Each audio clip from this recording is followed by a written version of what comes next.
All right.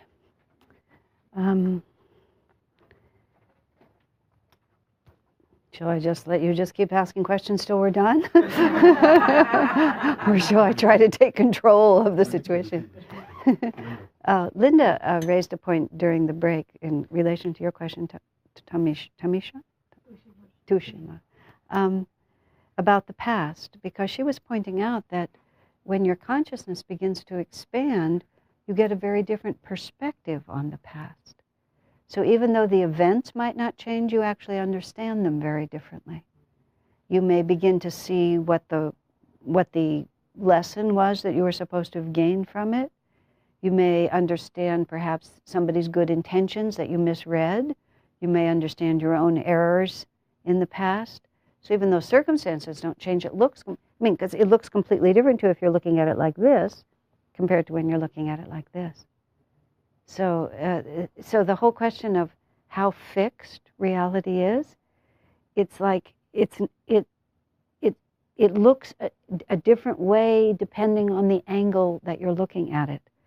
So it's constantly changing. In fact, the past is constantly changing because when you look at it here, it looks differently than you look at it here. I just was on an airplane. I was on the ground when I flew out of Puerto Vallarta. The airport is right at the edge of the bay. So I'd been looking toward, and I'd been watching the planes go, and all of a sudden I'm in a plane, and I'm looking back at the beach. You know, everything is exactly the same, but it's all shifting because my perspective is shifting. And I get higher and higher, and I saw where we'd been staying in relation to buildings around it. I mean, just everything was different, but nothing had really changed. But my point of view on it had completely changed. And once you get down to consciousness, when your consciousness changes, everything changes. And ultimately, the end of finding happiness is the only thing you ever have any actual influence over is your response and how you experience it.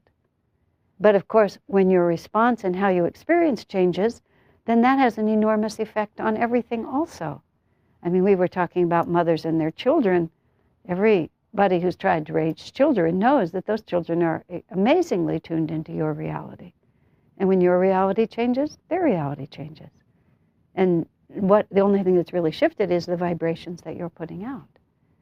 And it all comes down to this, interestingly, to this chart. The closer you are to the heart of eternity, the way you relate to the dream is different.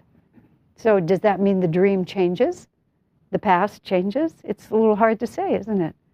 Because it might as well have changed because your experience of it is so different. This is, speaking of the really challenging aspects of karma, there is this man, his name is Richard Wurmbrand. I presume he's off the planet now because he was elderly when I met him decades ago.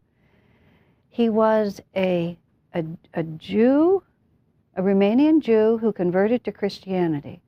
So as a Jew in Romania, he got to be persecuted by the Nazis.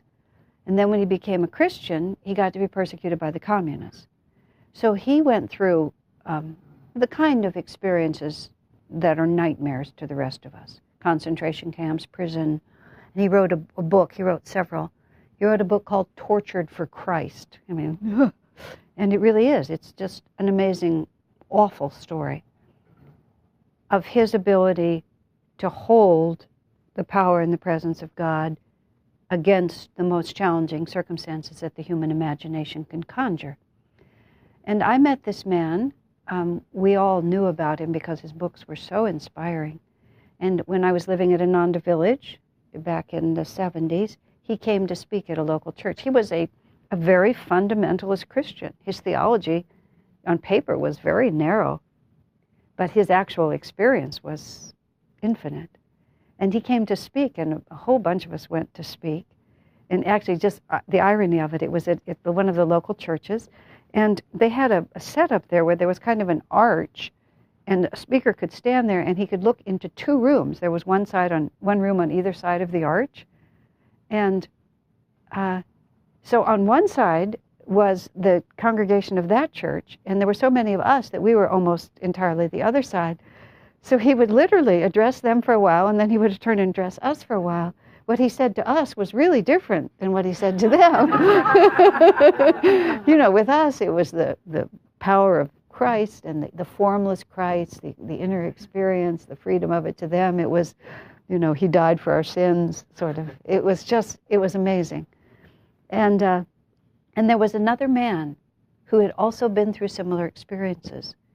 That man was shriveled and broken, physically, mentally. He was just an enfeebled person. And they introduced him also. And he had been through the same experiences. Wormbrand was powerful and radiant and filled with joy and filled with love, just overwhelmingly wonderful. This man was, you could see, and they were respecting him because of what he'd endured for his faith, but completely different way they had taken the same experiences. Because in the end, that's what it is. There was a story, I mean, these are the most horrific examples. There was a story about a man who was captured in Vietnam during that era, and he was also tortured. And he was pretty much at the end of his ability to endure, and he was literally being tortured in that moment. And he reached a level of surrender to God that was beyond anything that he even knew was possible, because until that time he'd been trying to hold it together with his own will, and he simply couldn't, and he just let go of that and merged into the infinite. And he said in that moment, he said the power and the presence of God was overwhelming, and the sense of love was overwhelming, and all antagonism, any sense of that this is unfair, or that anybody's doing anything to me, just left him like that. And the man who was torturing him literally just looked at him like this, and he radiated so much love to him that the man walked out and no one ever touched him again for the rest of the time he was there. And he said, was it worth it? Of course it was worth it, because it just brought him to something he never would have come to otherwise. So bad is not necessarily bad. It's unpleasant. Unpleasant and difficult is not the same as bad. And if karma is always fair, which, is an interesting question, but I believe it's so. If God is really in charge, if Divine Mother really loves us and is really helping us, then in the midst of whatever it is, there is the potential for blessing. Whether we take that blessing or not is the challenge. And you were asking me, how do we move gracefully into this? To my mind, there are certain things to me that are key. One is we are part of a greater reality. And I comfortably talk about God, I talk about Guru, I talk about Divine Mother. I have many ways of talking about it. It doesn't really matter how you talk about it. We are part of a greater reality. That greater reality loves us. It's an active, loving force. And that loving force is always looking out for our best interests. And just like a good mother, that's where the idea of Divine Mother really helps. Oftentimes, your kid does not like what you're doing. You take your child to kindergarten, and the child says, Mommy, why do I have to go to school? Well, you can't live with me forever. Yes, I can. Yes, I can. You need to learn to read. No, I don't. No, I don't. That's the absolute wisdom of a child, right? Give me the whole cake for breakfast, Mommy. You won't grow up strong. Yes, I will. We're just about that smart with Divine Mother. Give me this terrible situation. I really want it. Divine Mother says, no, it's bad for you. We say, no, it's not. It's really good for me. I know. And we don't. So she doesn't. So we are part of this greater reality. That greater reality is wise and loving. And the other part of this is the story has a happy ending. And if we haven't reached the happy ending, we are not at the end of the story.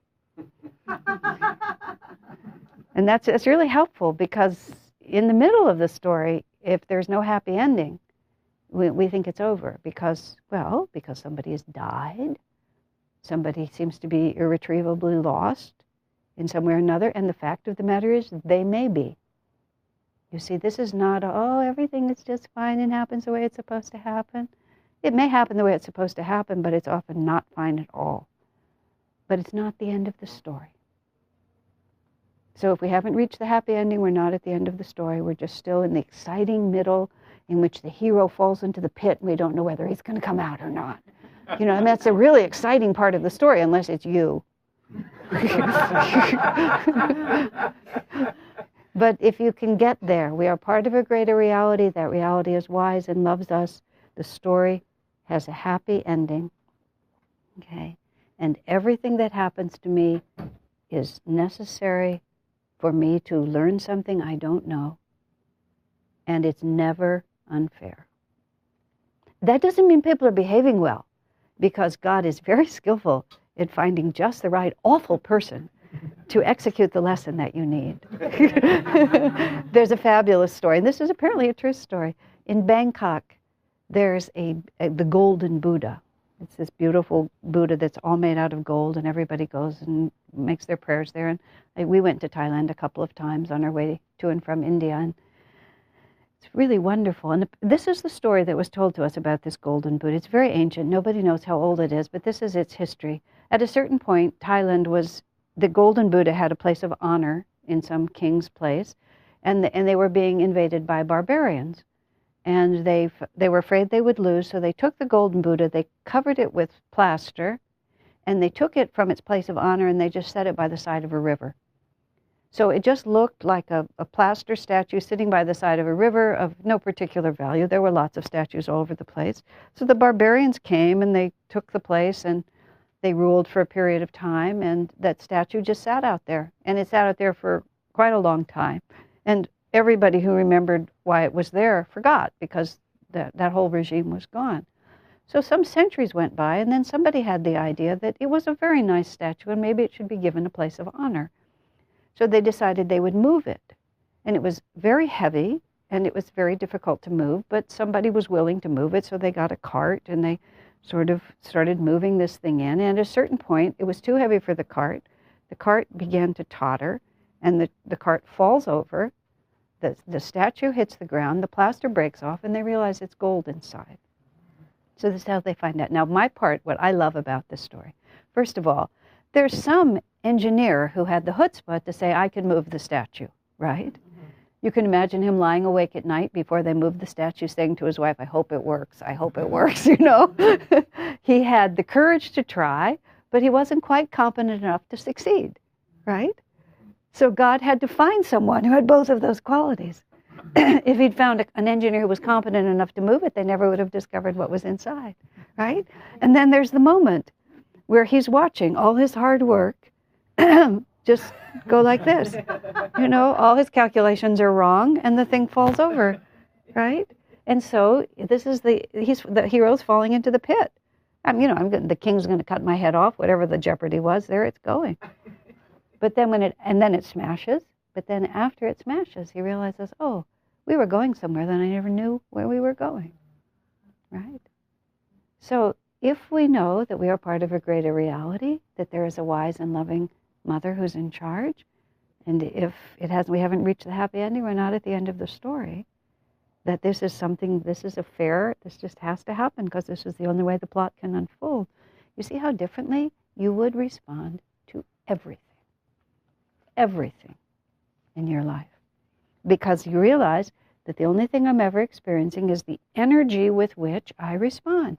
Do I respond, oh no, here it comes again, and it's always happening to me, and no matter how hard I try, and then, like that? Or to our children, we say, I've sacrificed everything, and this is the way you repay me. Just go ahead, don't think about me, Like, that's not going to work. Do we say that my husband, who's a smart man for 25 years, has told me not to put the luggage on the hood of the car? Oh, I'll put it on the hood of the car, like that. No, surprise, surprise. It's like, how do we respond to everything? And what is God trying to teach me? And when it involves other people, how can I serve? We think that everything is there to make our lives pleasant and easy. And nothing is there to make our lives pleasant and easy, because what would we gain at the end of it? Where would we be at the end of it if everything is pleasant and easy? We were born, we live, we hang around for a while, we get older and older, And, I'm old enough to have gotten older and older, and just noticing how, wow, it's really different than it was when I was 20. Everything is different. Like, what do I have? And death will come. Death has taken a great many friends. It's taken Swami Kriyananda off the planet, people that were vitally important. Nothing lasts. It's just, and when that happens, what do I say? Why? Or do I say, oh, this is to fix my consciousness. This is to teach me something I don't already know. And let me get busy and learn it. And then, happiness becomes happy. The whole definition of happiness, you see, is different. It's not pleasure and ease. The definition of happiness is getting on with the main story. And that main story is to move ourselves closer to the center of eternity and to see it all as our Divine Mother sees it. It's wonderful. The images of children are everything in this world is a symbol. The way you watch children grow up, and if you have any involvement or understanding of how children are raised, just be that child yourself and see yourself from that perspective.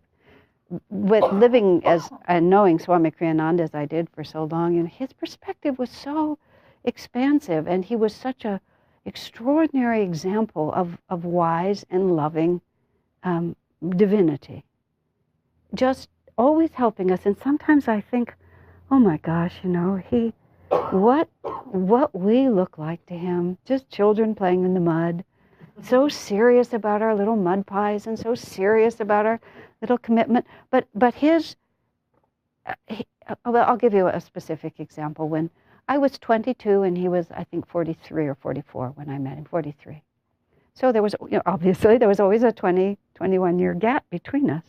But when I was in my 20s and he was in his 40s, I was really just young and excited and enthusiastic, and I had many good qualities, but I had other qualities as well, and lots of them.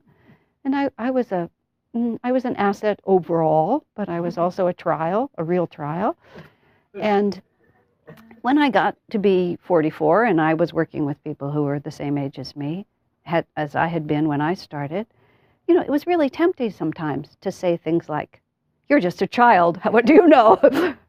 Or just being annoyed and just wanting to use my authority to suppress their energy so they would just go away and not be so 20. But I appreciated that I was looking in the mirror, because I have a pretty good memory, and I can specifically, chronicle the incidences. It's not like I think I know what I did. Anyway, moving right along,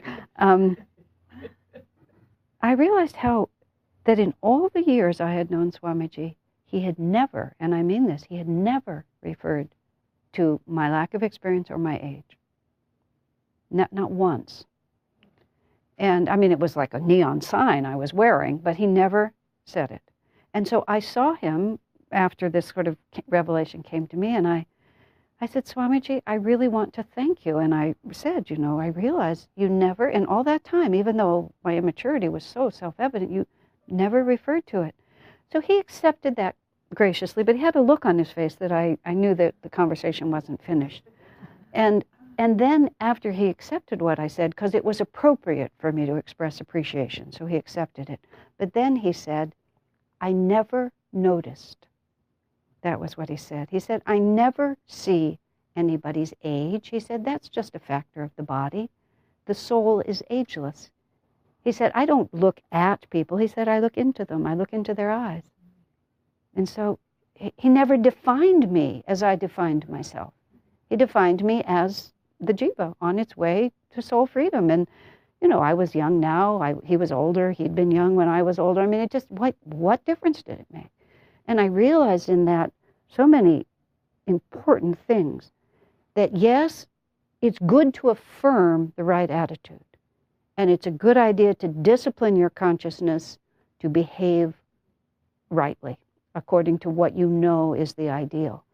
But that is not the end point. What we really need to do is we need to change our consciousness so we are perceiving reality from a higher level, from the point of view of the eternal now, 22, 41, 108, 2. What difference does it make? When Swami was a baby, he was going into super consciousness. When he couldn't talk about it, because he didn't have language yet, but that his consciousness was exactly the same. That's why when he came in through Kriya as an adult, he just came to exactly where he'd always been, to perceive that and behave accordingly. That's the real change of consciousness. And then it's not suppression, it's not discipline, it's not willpower, it's just spontaneous perception. And that's where real happiness comes from. It's better to behave right out of willpower. And Master himself puts it this way in one of his poems. He says, it's not enough to be good merely because it's your habit to be good. He said, you need to be good because it's your spontaneous perception of the world. I've had fun with it over years because I have a very critical mind, or an analytical mind, and I used to have a very sharp tongue. And I would say the truth in ways that were not always helpful. And realizing that wasn't a good idea, I've gradually tried to change my way of responding. And every so often I'm so pleased because I'll say the truth, but I'll just say it in a helpful way. And it comes out of my mouth like that. It's just like, it's true. But it's just like, oh yes, he does have a very original way of expressing himself, doesn't he? You know, that's saying he can be so obnoxious, can't he? I mean, it would just be what I would have said before. Like, who in his right mind would have responded like that? But instead, I say, oh, he has a very original way of responding. And I really mean it. Because first you discipline yourself, then you affirm the right attitude, but then gradually you begin to realize, oh yeah, this is just the way people are.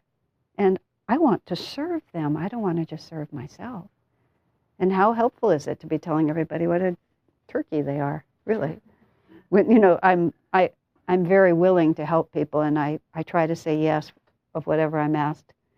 And I tell people, don't worry, you can't impose on me, because if I don't want to do it, believe me, I'll say I won't. And whenever I'm trying to serve people and the thought crosses my mind, if you weren't such a jerk, you wouldn't be doing this. I think, wait, take a break, you know. It's just like my consciousness is off. And it's just not a question of their behavior. It's that my consciousness is off.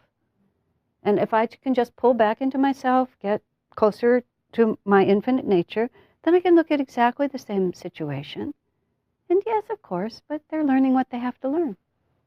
If it's not the happy ending, it's not the end of the story. And that's where Swami can just say, oh, I never noticed. But he remembered. Many years later, he used the phrase, something about he would have made this change years ago, except Asha always opposed me. Thwarted me, always thwarted me. That was his word. Oops.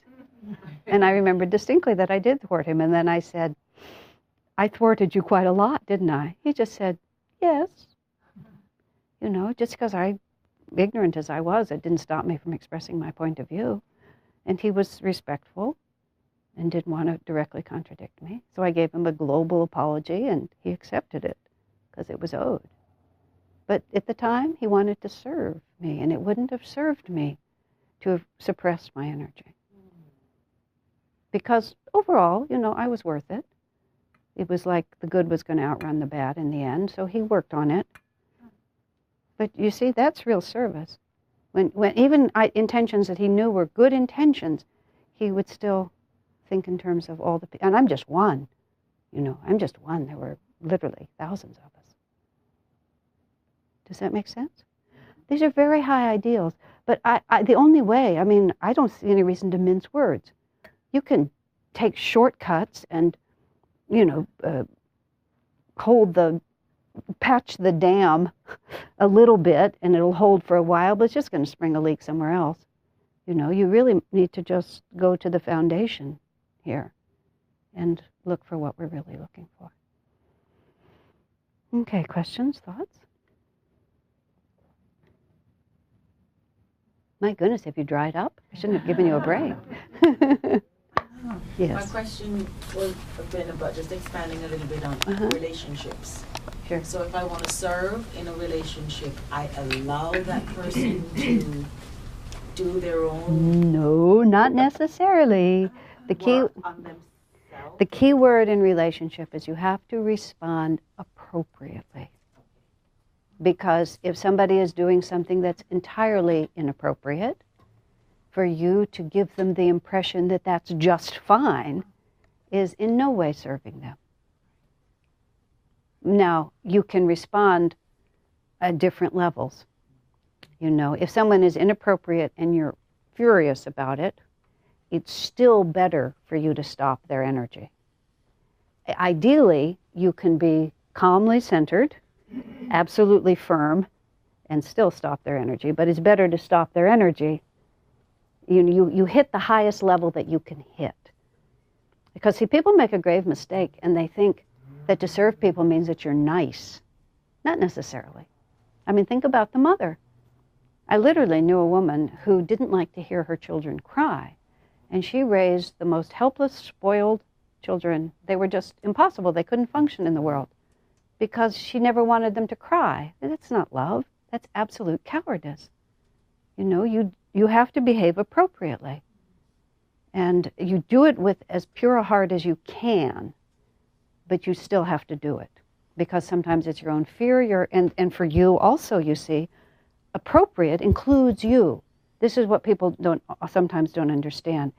You're as important as everybody else. You're neither more important, but you're not less important. You have to simply weigh all the factors impersonally and just say, what is the appropriate response here? And many people who are nice all the time are not really nice. They're just afraid. And fear and nice is not the same thing.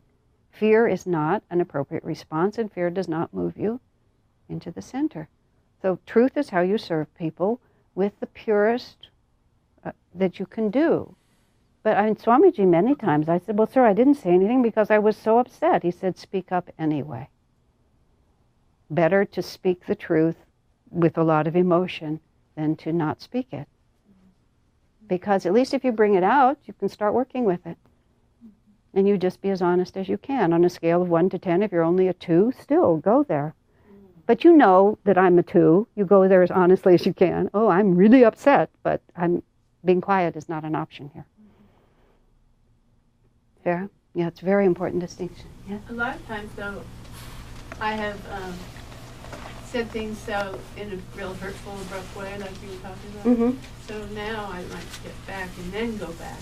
Right. And say, So we try to, we learn from our own experiences, don't we? But you see, if you suppressed, this is the way Swamiji put it, it's better to be over-emotional than it is to be too self-censoring. Because if we're always censoring ourselves and nothing ever comes out, nothing grows. You're not better for having suppressed it all. It's just basically everything is stuck. Does that contradict the karma issue, though? Well, karma is difficult because karma is not to be nice. Truth and, okay, here's what we're trying to do with karma. We're trying to free ourselves of compulsion. That's the word we're looking for. We want freedom. The unlearned lesson is how to be free and not be limited. And fear is a compulsion. Fear is not freedom. So if you're being silent or not standing up for something that should be stood up for out of fear, you're just perpetuating the karma. Because it could be coming to you, so you don't always know what the lesson is. Sometimes the lesson is just to have the courage to stand up. Even if you fail completely. One of Taylor Caldwell's stories was about I guess there was some kind of in ancient Greece, there was some kind of a thing where they put young girls in front of raging bulls, and the children had to learn to jump over the horns of the bull. And in this particular story, the girl jumped but was gored and killed. But the way the story was told was that the entire karma was the courage to face the bull. And when she faced the bull, it didn't matter if she lived or died, she'd finished her incarnation. I mean, symbolic and beautifully symbolic. You know, it's not the end of the story till the happy ending is there. So with karma, you have to ask yourself, what is binding me here? And for some people, you know, who just love to rage at everyone else and have no problem expressing themselves, it's time to shut up. But for others who let everybody walk all over them and just don't have the courage to utter a peep, then it's time to speak.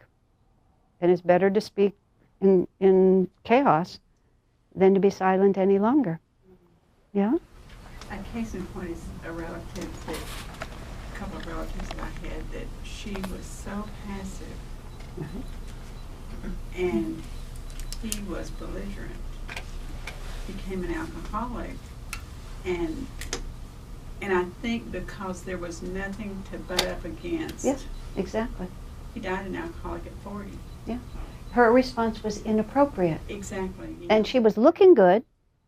You know, she was sacrificing herself, but she wasn't serving herself. And you have a relationship with yourself, too. She was neither serving herself nor him.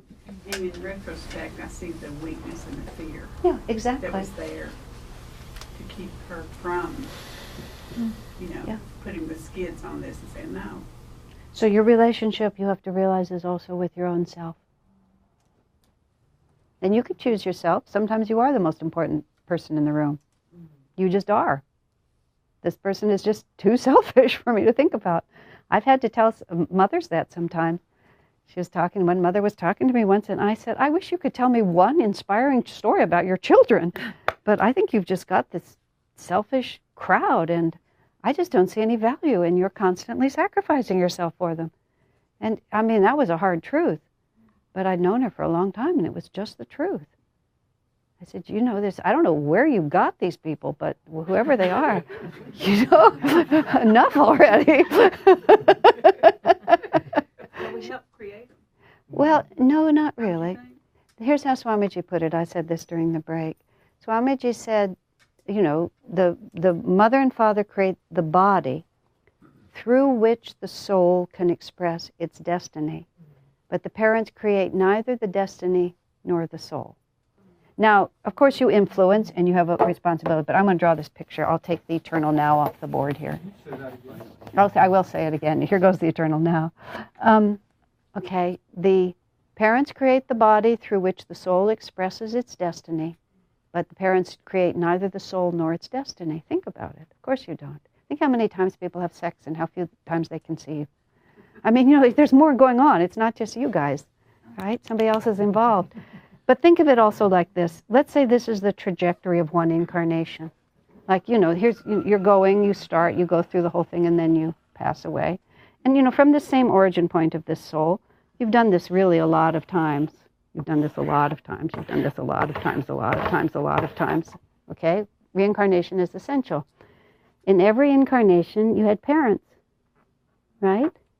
You had parents. You had parents. Okay, some people stay with their parents their whole lives, continue to have a relationship. But, many times you separate from your parents and you go on and you do other things. And your parents are still your parents, but you've taken over your own life. I was a very cheeky child, and I remember at the age of 10, my parents were trying to get me to do something. My mother they must have laughed themselves sick after they walked away from me when I think about it now. I was a puny little kid, and I remember very vividly, the die is cast, I declared to my parents. The die is cast. I loved big words. I'm either a good kid or a bad kid, and there's nothing you can do about it now. Can you imagine? But here's what's really interesting. I knew it was true. I really did. I wasn't just mouthing off. I absolutely could feel it inside myself. That I was small and they were going to run my life for a while longer, but it really, they did not create my life, and I knew it absolutely. I was a little more conscious than some kids, but it's the truth. So in just a moment, in all these incarnations we have parents. We have all these parents. And sometimes you have the same parents, but look how much is going on. It's not like it means nothing. And it's very important for the parents also. It's big karma for them too. But nobody's destiny is determined. Your own consciousness is, but you don't own these children. You just move them around. While they're little, you can actually move them around, and then they just turn into us. I mean, Raghu, stand up and show them how big you are. Right? I mean, I mean, imagine the point. Imagine the point at which his, mother realized he's not, she can't move him. She can speak to him, but But when I'm thinking about the creation, I'm thinking about when you have two personalities come together as a couple or whatever relationship, by not standing up there for yourself, you're helping create this personality. Exactly right. I wasn't talking about the actual No. You influence. But you know, we can all look at our own lives and our own parents, and we can gauge how much influence that has, and it's something, and it depends. Our mother influences us more than our father more than our mother, our siblings, our aunt, our grandmother. You know, we're influenced, but think about it, really. Yeah, and it's very important. I mean, I'm always so amazed, all due respect, never having even been pregnant myself, but I'm always amazed by the inflated importance that parents give themselves, even when the evidence in their own life is that their parents did not have that role in their life. You know, just the inability just even to see. But the main thing is, if you're thinking of service, if you're thinking about being part of a greater reality, of Divine Mother being in charge, of karma being fair, and consciousness being everything, you do your darndest to carry it out correctly. Because if you don't, you're just going to reap the consequences. So why would you be crummy at it? As Swamiji said, you don't get out of karma by doing it badly. So you just do as best you can. But if, now my circle is gone, you know, if you're acting more from the center and less from the side, the chances of you achieving your own goals are better. Of actually serving the person, you're going to be much better at serving them if you know who you're working with. Okay, Linda, you had a... Well, I just wish my parents would say, you know, at some point I think most kids say, I didn't ask to be born. And my kids say that, I'm going to say, oh, yes, you did. No, let me tell the rest of that. There's a man in our community, Bajran, and he had no children of his own. Our community means in Ananda village. But he was a school teacher, and he really liked kids, and he just did this whole ministry for years, still does, with many of the children. If you look up Team Sprite, of all things, on the internet, he and a whole bunch of kids rebuilt a little car, and then he sold it. I mean, he did great things with the children. So now, because in our community, all the parents are armed with that. So the kids become rebellious. I don't like what you're doing. You know, I don't know why you're behaving like this. You're a terrible mother. Every child says that sometime or another. And so then the mothers get to say back to the father, it's not my fault, you chose me. So the kids went to him and said, I never chose them, you know. I never would have chosen them. So he goes to Swami Kriyananda. What do I say, you know? Because first of all, he had to stay aligned with the parents. He couldn't be, you know, opposite their own parents. And philosophically, it was true, but how do you really answer them? So Swami's answer was actually interesting. He said, yes, everything is interwoven. I mean, you know, there's the rug. Well, this isn't actually woven, but when you put threads together, you know, they're all interwoven and they go like in far ways. So you never end up with one picture without it all converging.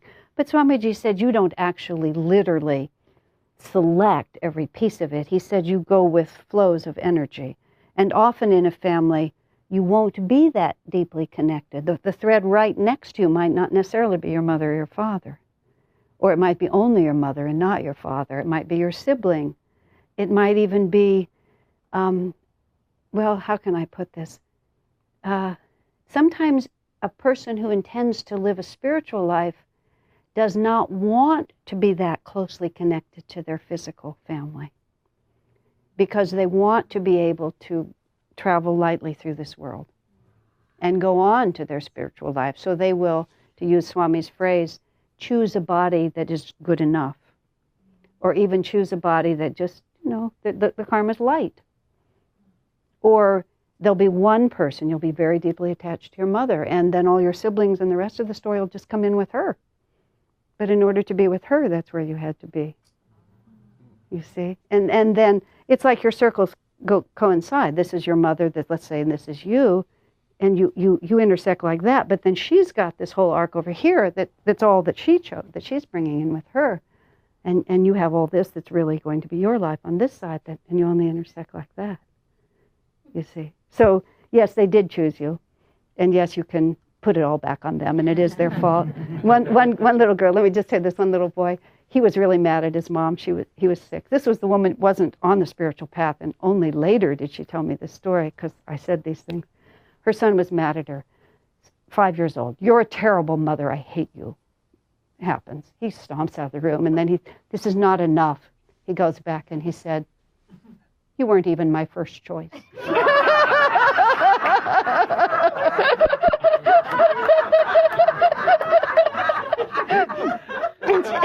And she was so fascinated. She said, "Really, darling, who was?"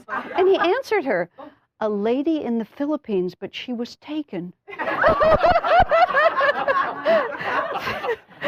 Yeah, so the reason she told me this is because I told her what Master said. Master said when the sperm and ovum come together, there is a spark of light in the astral world. I'm quoting, I don't know these things from my own experience. And it has a certain vibration, and all the souls that are ready to be born who are in tune with that light rush to get in. And sometimes 2 or 3 will get in at the same time. And I told her this, and my friend laughed. She said, "I can just see him," because she said, he has this quality of he wants to go for something and then he hesitates. She said she could just see him in the astral world heading for that woman in the Philippines, but then stopping for a minute thinking about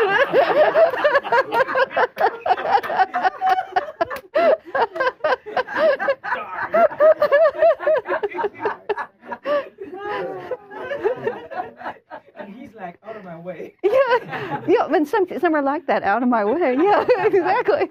She's mine. So what if you never had a connection with anybody in your family, even if you grew up in the family, like no connection or bond with mother, sisters? This can either be... Could it possibly have been to experience what I was supposed to learn? Oh, of course it was. Karma is always fair. And it's always about unlearned lessons. It could be, you can only answer that yourself. Okay? It could be because you didn't appreciate a good family when you had one. Now that might be a story that people know. You had good families before and you didn't appreciate them. So now you don't have the magnetism to get a really good family. You're going to have to experience what it is. You're going to have to learn to be grateful. And the way, if you're not grateful for what comes to you, you don't get any more, do you? You give somebody a nice present and they say, "Oh, I didn't like this. It's not what I wanted." You're not going to give them another present later. So you lose your prosperity if you're not grateful. That could be the reason. You could also have maybe you had a family that was so on top of you, you just said, "Never again." Yeah. Just never again. I'm just going to get a body where I can, and I'm just going to make sure those people don't hang around me. So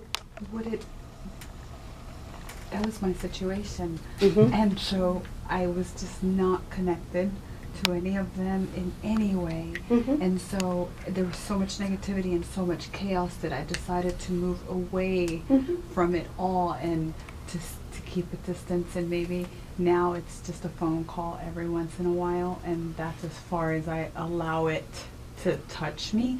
So is that not appreciating it? No, it could easily be the appropriate response.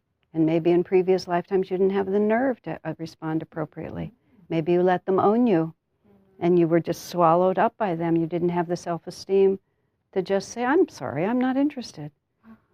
So it all has to be, yes, it all has to be balanced out according to what's appropriate. What am I learning here? If people are negative and unhelpful, why expose yourself to it? You got to have the nerve to say, "Done." Yeah. No, it's very freedom. You see, freedom is the key here. So what can I do to have a better family next? Meditate. Be a better family. Be good to others? Yes. My own? Create the magnetism, whatever magnetism you want to experience, manifest it. It's just as simple as that. You radiate what you are. And what radio signals am I sending out?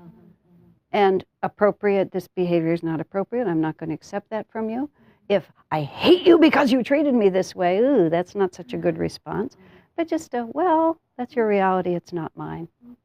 End of story, that's a nice way to send out. But freedom, always freedom. Freedom from compulsion.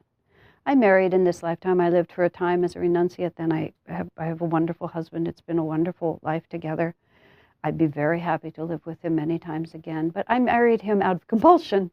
I married him because he was so adorable. I just really wanted to live with him. You know? It was just as simple as that. And gee, I could do worse than that, you know, because he is a wonderful man. But I would have liked to have been more centered. I would like to have been more calmly asking God's will instead of announcing to God what was about to happen. You know, that would have been nicer. But I would be perfectly happy to live with him many more lifetimes. But I would like to be a little freer in my heart than I was when I started with him. You know, it's freedom. I would like to be completely surrendered to God's will and not have as many likes and dislikes. And I trust God will do the right thing by me. And I mean, this marriage has been wonderful, and I don't think either he or I could have done many of the things that we've done, that we did together. I mean, it's been a great partnership. It's not past by any means. But I would have liked to have been a little more centered in myself at the start. Yeah. Sure. Surrendering completely to God's will. Big story. It's a big one, yes. And so I ask daily when I pray, allow me to surrender to your will rather than mine, because I will mess it up. That's a good beginning, yeah. Leave me on my own, and this is what you're going to get. It's not pretty. Okay. So when I surrender in those few moments, maybe even that day, what do I look for? How do I... Okay, so I talk to God throughout the day, all the time. He's like my best friend. You know, I'm constantly in conversation with God. And so, surrendering to his will, do I wait for... No, you're not passive. Surrendering to his will is doing the best you can with whatever's in front of you. I mean, surrender just the best you can with whatever's in front of you. And the infallible sign of God's presence is joy. And it's just because you do enjoy it doesn't mean that he doesn't want you to enjoy it. Swami, that's scrupulosity in the Catholic Church. The more you suffer, the more holy you are.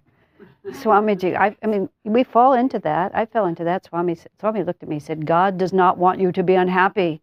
He said, that's your idea, not the divine.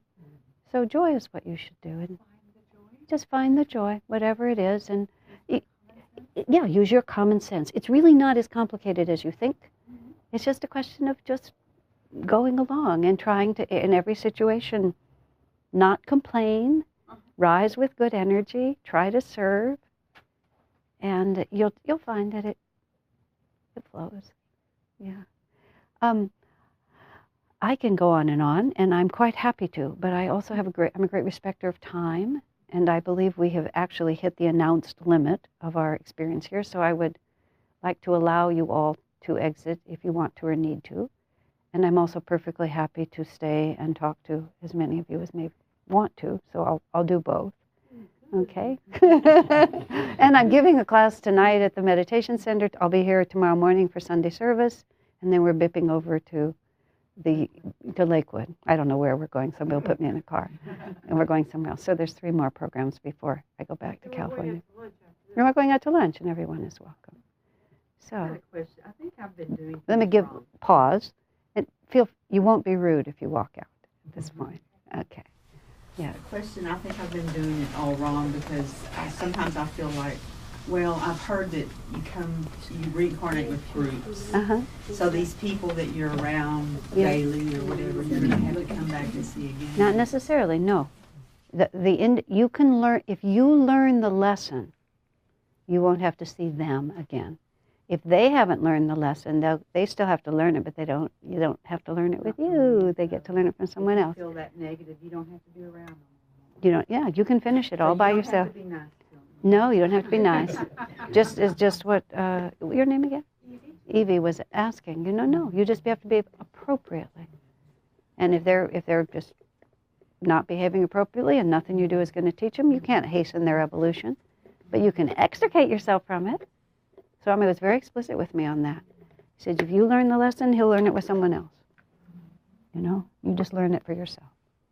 Otherwise, my God, no one would ever get anywhere. You'd all just be stuck. The lowest common denominator would hold everybody down. Yeah. So the lesson, let's say someone was incredibly and brutally just mean to you all of your life. So learning that lesson, what is learning the lesson? How do I know? How am I sure that I've learned the lesson? I've already separated Common myself. sense was the word you used. If you're still afraid of it, that means there's still karma.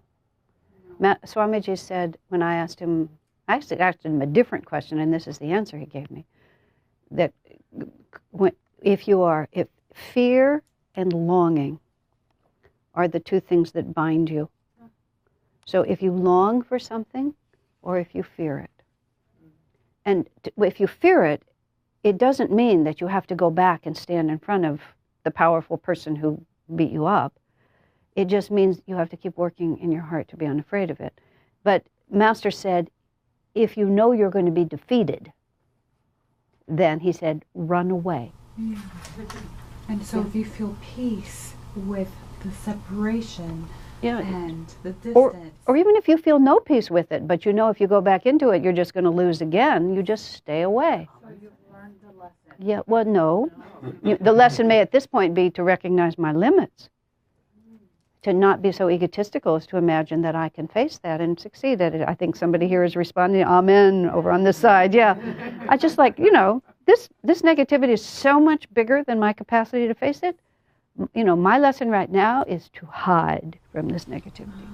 And that's Get over the ego that says I can. That's exactly right. Ego that says I can do it. If you haven't completed lessons with that person, they'll come up again. Don't worry. Don't worry. You'll get to learn it. The way Swami put it to me once, you've gone as far as you can go right now. He said you need to go off and grow in another way. And when you're big enough, this will come back to you. Don't worry. You'll get to do it. But you'll get to do it in a way that you can win. Master said, really, if you're going to be defeated, I love this, run away. Because he said it doesn't serve you to be defeated over and over again. Elaborate on the longing part of it. And the longing part of it is, oh, if only I could have married George instead of marrying Henry, then my life would have been so beautiful. Why are you talking about me? Henry turned out to be such a jerk and George was such a hero. But when he loved me, I didn't, that's longing. Or, gosh. Bad about that? Well, nothing's bad about that. It's just that you get to do it. And you get to find out how happy George is going to make you. And here's the important point about this. We learn from being disappointed, but we learn more from being fulfilled.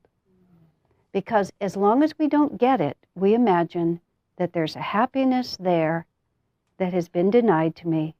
So what we really learn from is having those desires fulfilled. And then you realize, that was wonderful. But there's something still in my heart. And then that's when we begin to turn to God. And we don't turn to God. That's why poverty-stricken people who are trying to find enough food to eat and trying to break into material comfort rarely, I would say never, come to the teaching of self-realization. Because they imagine that all that will make them happy. And when we say, no, it won't, they say, oh, come on, that's easy for you to say. That's why in all our temples you see, relatively speaking, well-to-do, fairly successful people, because we have drunk those cups to the bottom and said, that was good, but gosh, isn't there anything more? My own life is very interesting in that respect. I've had just a wonderful life. I've had very, very, very little trauma. And I said to Swami, I'm just obsessive about being happy. He said, past lives. Been there, done that. I realize I've had so many things I know in past lives. I know they're not going to make me happy now. So now I'm just trying to stay on the main event. So a lot of those longings have to be fulfilled. So don't be afraid of your karma. You want to be a movie star? Go out and be a movie star. You know, you want to marry and have children? Go out and marry and have children. Because if you really want to, you're not going to. No, you can't have somebody say, it's not really going to make you happy, dear. Easy for you to say. You're married to George, you know. But then go through it as consciously as you can. What is this giving me? You know, that's why I speak of my life with my husband. I really wanted to marry him. And I did, and we've had a wonderful life together. It's been marvelous. Nothing is wrong with it at all. It's not like I'd say, oh, I want to repudiate marriage, and no, not at all. But I was not very centered at the beginning. That's what I'd like to be. I'd like to be centered. Yeah, there's lots of things we long for. When Swami told that to me, I said, well, sir, my first 10 years at Ananda Village, through my 20s when we were building the community from the mud, it was so much fun. I said I'd go back to it like that. He said, that's different. That's just enthusiasm and gratitude. That's not really like, oh, I really long for this. But longing can also be, you know, I really made a terrible mistake. I mistreated that person. I should have. It's regret. Longing and regret, excuse me. Longing and regret. Fear, longing, regret. Now, I want to be fair. I don't think he used the word fear. He said longing and regret. Excuse me, I misquoted that. He said longing and regret. I put in the word fear because regret is often fear. You know, they're tied together. You regret something, there's an anxiety about it. Longing and regret is what draws you back. So if you've done the wrong thing, if you didn't do it properly, you need to overcome even that. Realize God was in charge. It seemed like a good idea at the time. That's what I say to myself, oh, it seemed like a good idea at the time. My other phrase is, I did the best I could with the understanding I had. So with regret as well, let it go, because you can't fix. No. But if you do deeply regret, your ego is still really tied to it. And you have to go back and face it. That's not, you know, that's the karma. You do have to go back and face it and do it right. Eric. Do you create the situation that you have to do right again? Or does it naturally come back to you? Karma is carried from life to lifetime by the pattern of energy in the chakras. The chakras are the energy centers in the spine. They are not physical. The physical body is built around it. You know, the movies are great now. The person dies and the astral body comes out. It's the same actor, except that now he can walk through the walls.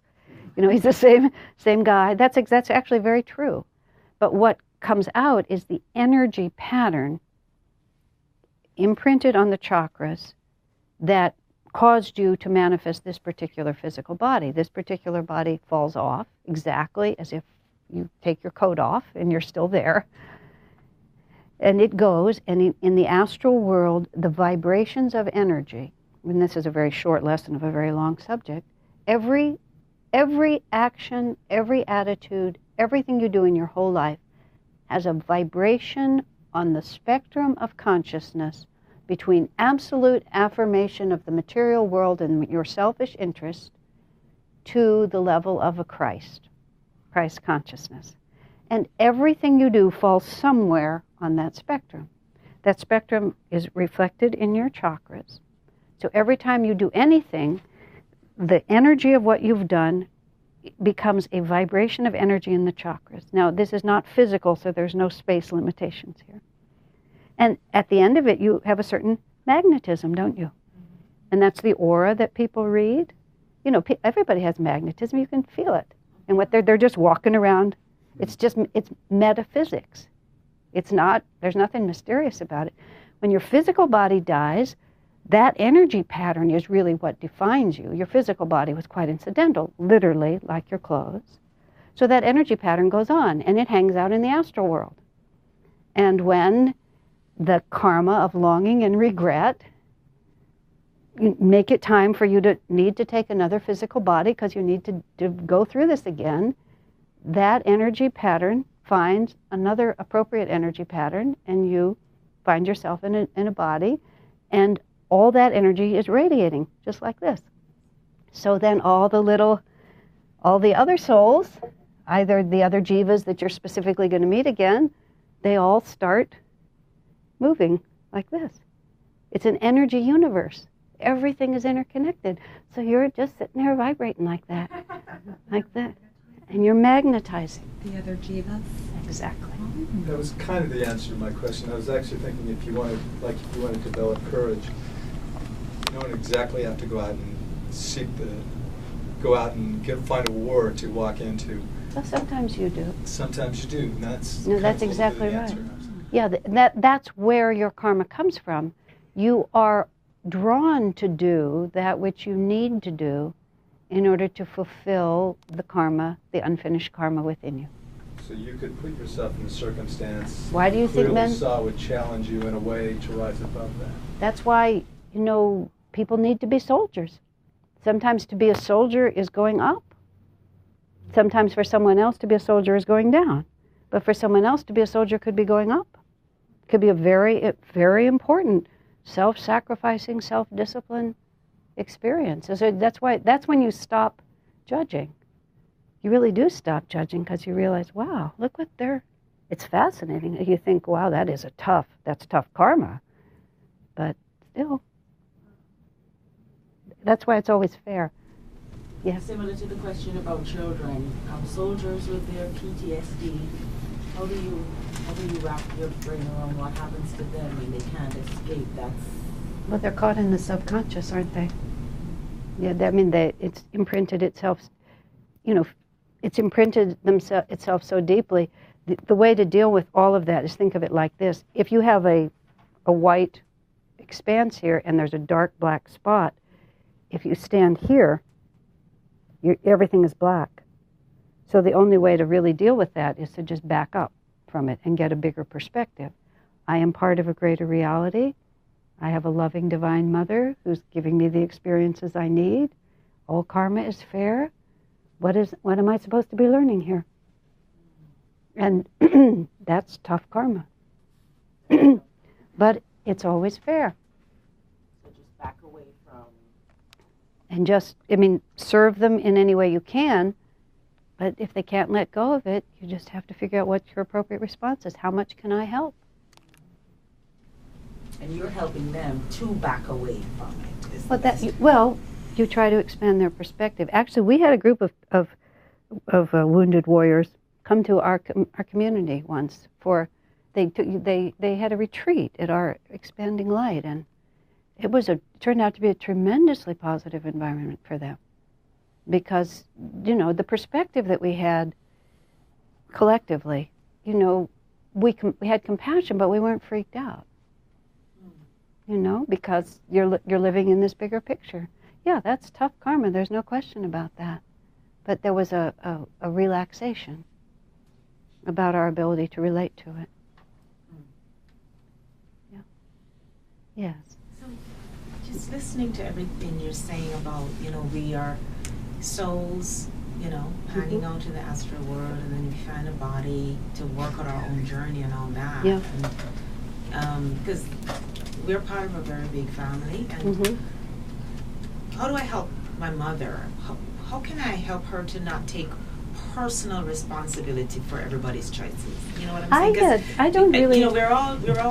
She says it all the time. We're all here, and we're all this family. But everybody has their own vibration, their own energy, their own choices, and she takes personal responsibility for having fashioned everybody. And I want to be kind, but she gets so sucked into everybody's choices because she feels as if she has a responsibility, and I'm thinking, Mom, we're grown.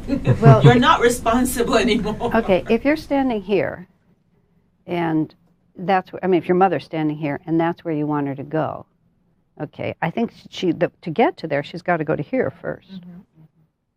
So often we ask people to take steps they can't take. Mm. So what's the kindest way for me to give what I would do to to stop taking responsibility? I doubt if she even wants to stop taking responsibility. It's her self-definition. She's done it her whole life. She mothered all these kids. What would she do if she didn't worry about her kids all the time? I would say this is sympathetic clucking noises. Wow. You can sympathetic, she wants to be loved and she wants to be felt that she's a good mother. Yeah. Give her permission. Give her permission. I had the funniest experience. Yeah. No, give her permission. She wants to suffer. sympathetic clucking noises. You don't have to argue with her. It took me years to figure out, just. I used to think I always had to articulate something because I could. It made people so mad. I was always telling them things they didn't want to know. So I just started going, and I found out almost nothing was required. They just wanted to feel that you love them. I would hear Swami. Swami would go, yeah. Just like that. I began to notice that. He committed himself to nothing. Oh. In India, they go, acha, like that. So I was asked to define, he said, that the definition of this is, I exist, you exist.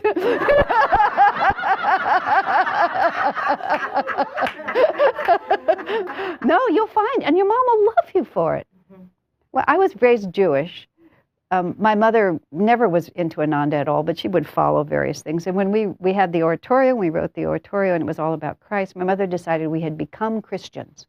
She decided Ananda had become Christians. I tried to reason this out with her for a while. And when she was and then she started in one day, mostly we had a harmonious relationship. It's just every so often they would flip into these things. My mother started saying, if only we had raised you in the Jewish faith, this wouldn't have happened. And I was trying to comfort her, and this little voice inside of me said, let her take responsibility. And I said, yes, Mom, who knows what might have happened if I'd been raised differently. And I just gave her the responsibility. She accepted it, and the subject never came up again. As long as I was arguing with her, it just went on and on. I said, she wants to be responsible, just let her. Just let her do it. And it was, I went with her. I was serving her much more by being a loving support for her reality than by contradicting it. Contradicting it infuriated her. Interesting. Start clucking so I get help. Yeah. Along that line, Just cluck. in relationships, and you had said not to be, passive. But if not being passive has never worked out, then maybe the appropriate response sometimes is not to be passive, but just to in other words, I have a relationship with a sibling that I'm never going to win, and so I want it to be harmonious. I think that brings me more joy, so I've learned to, the appropriate response is to not respond. Exactly. Okay. As long as you're not doing it because you're afraid to respond. If Well, it's but it's just not worth it to you. Yeah. You just look at it and you just think, I'm going to weigh my bad alternatives here. Yeah. And I think silence is better because, That's okay too. yeah, of course, because they're not going to learn anything when I argue with them. It's going to exhaust me and teach them nothing. There you go. Right. And so what is the point? And so there was this woman that I had to work with who was just so overbearing. And I said to Swamiji, she's just so impossible. Swami said, oh, I just don't bother to have a personality when she's in the room. He said, she has enough personality for everyone in the room. He said, so I just don't have one when I'm with her. It's just like, why? She wants to assert herself on every issue, so I'll go along with her. What difference does it make? I have nothing to prove. I'm comfortable in myself. And that one works really well. If you can, and see, there's nothing wrong with that. I don't have to have a personality all the time. When it's my turn, I'll have one. Can you do that with yourself? Oh, yeah. Yeah. Sometimes I feel like I've got this personality that I did something in the past and I want to make it different. So I imagine other scenarios like I did really well, try to change the past. And it really never changes the past. I just keep obsessing on it. So I've learned to kind of really step away from trying to correct the past in a sense. But the only way I can do it is to almost be personalityless, thoughtless. Well, what you do is you disidentify, if there is such a word. You disidentify with your own ego. And you realize that my ego did those things, but that didn't mean I did them. I tell you, thinking that line of thinking rarely helps me, unfortunately. The only thing that really helps me is meditation or silence or something. But it's meditation, hard for me to think things out. Well, but meditation or silence is the same thing, because instead of standing here, you've taken yourself into a bigger reality. Here's what I want to add to that. I'm interacting with it in one sense, but not interacting with it in this other sense. I don't know if this is directly relevant, so you tell me, but this woman faced a very traumatic event. Someone treated her very wrongly. And she was trying to get over the hurt, so she said to Swamiji, everything that happened was just the way it had to happen. He said, no, it wasn't. He behaved very badly, just like that. He shouldn't have done that. That was wrong action on his part. He said, don't try to make yourself better by trying to avoid the truth. That's very good. So he said, what you have to do is you have to look right at it, see exactly what happened, see where responsibility is. Then you have to say karma is always fair. And you have to step back and saying, but we're all souls on a journey, including me. And this was not our shining hour, but it was just part of the story. You see how different that is? Yeah. So in this scenario, is the word impersonal with ourselves and others, does that apply? Impersonal is a really great word. I used to loathe that word, but I really like it now. Master said, we make a mistake to think that everything that happens to us concerns us personally, which I found he might have been speaking Swahili for all I could understand. But now I really get it. Impersonal means that I see it, it happened, but I don't have to own every aspect of it. It was just, even my own ego and my own karmic events are happening here. And from here, I'm connected to it, but I'm not defined by it. The word is defined by it. Oh yeah, at that point in my life, that was where I was, and that's what I did, and that's what happened. But I'm at a different point in my life, and I've had lots of points in my life, and you see it a little more impersonally. I think I choose to see that as being non-feeling. No, that's what's wrong. It has nothing to do with feeling. In fact, Swamiji said, because he's so impersonal, speaking of himself, he can be much more wholehearted in his commitment and his relationships to people. Because he is not afraid. He has nothing to lose. So it's the opposite of being unfeeling. It's you have nothing to lose. Give life your heart. Bless everything that's grown. Fear not the loving. All this world's our own. That's a verse from a song. I think we're done. Okay. It's been really fun. Thank you all so much. Great. Thank you.